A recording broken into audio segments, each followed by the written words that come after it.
लखनऊ के काशीराम स्मृति उपवन में होगा भारत हस्तशिल्प महोत्सव 20 जनवरी से 2024 से 5 फरवरी 2024 तक।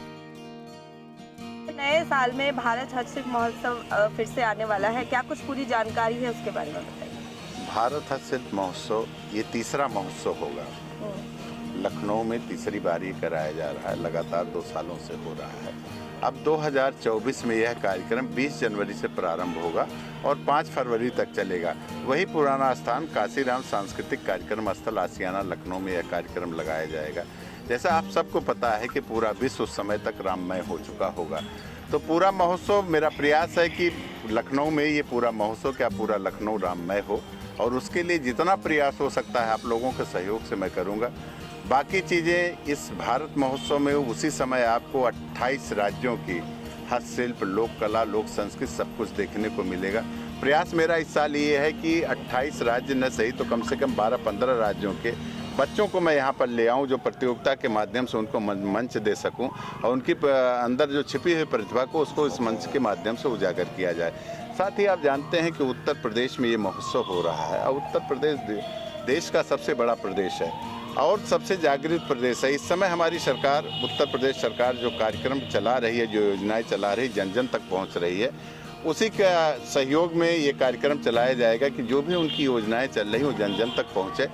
और इस सरकार का एक बड़ा सहयोग हमारे साथ ये रहा इस महोत्सव को। भारत जो उत्तर प्रदेश का राज्य विपणन हस्तशिल्प प्रोत्साहन उद्योग विभाग है, उसके तहत ODOP के तहत ये पूरा मेला राज्य स्तरीय कार्यक्रम में शामिल कर लिया गया है। आप ये जानिए कि इस बार भारत के साथ साथ आप उत्तर प्रदेश के सभी जिलों के ODOP के तहत जो प्रोडक्ट बनाए जाते हैं उसको देखने का मौका मिलेगा।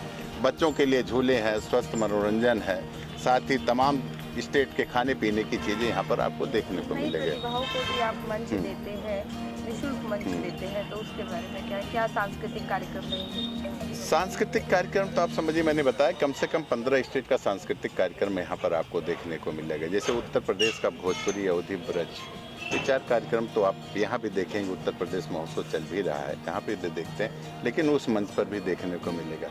इसके उत्तर प्रदेश के अलावा आपका जो निकटवर्ती हिंदी भाषी क्षेत्र जैसे मध्य प्रदेश हो गया, झारखंड हो गया, इधर बिहार हो गया, इधर दिल्ली हो गया, इधर राजस्थान हो गया, इस तरह से कम 15 राज्यों के, मेघालय के है, जगन्नाथपुरी से है, मतलब चारों धामों को भी आपको प्रयास किया जाएगा कि हर जगह के कलाकार आपको देखने को मिले। जैसा कि बताया गया कि 22 तारीख को हमारे अयोध्या में मंदिर का शुभारंभ होगा, क्या उसके लिए कोई विशेष कार्यक्रम होगा? हाँ, उसके लिए विशेष कार्यक्रम जो होगा वो तो वहाँ पे आपको देखने को मिलेगा, उसके बारे में पहले से नहीं बताएंगे। लेकिन एक चीज़ आपको बता दें कि इस महोत्सव की शुरुआत 19 तारीख को अखंड रामायण से की जाएगी। अखंड रामायण का पाठ होगा 24 घंटे का, और 20 तारीख को जब वो खत्म होगा उसी के दीप प्रज्वलन से महोत्सव का दीप प्रज्वलन होगा। हाँ, उसमें प्रयास मेरा ये है कि प्रदेश नहीं, देश के धर्माचार्य हैं। अभी भारत महोत्सव का सर्वप्रथम जो उद्घाटन हुआ था वो जगन्नाथपुरी के जो आचार्य आए थे उनके द्वारा हुआ था।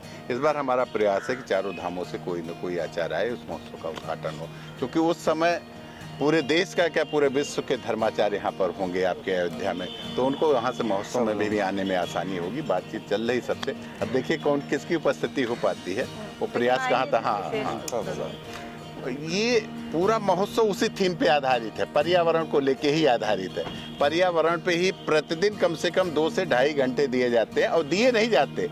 आप महोत्सव में घूमिए, आपको कहीं डस्ट नहीं मिलेगी। अगर डस्ट उड़ेगी तो अगल बगल के लोगों को भी परेशानी होगी। मतलब पर्यावरण हर तरह के आपके चलने फिरने, खाने पीने, उठते जागते, सोते जागते, उसका परिपालन आप करिए, पर्यावरण अपने आप सुरक्षित होगा। और सबसे बड़ा उसकी सुरक्षा की, अगर हम अपने आने वाली पीढ़ी को कुछ देना चाहते हैं तो अपने जीवन में एक पौधा लगाएं और उसको सुरक्षित और संरक्षित करें। ये संदेश मेरा बराबर जाता रहा है।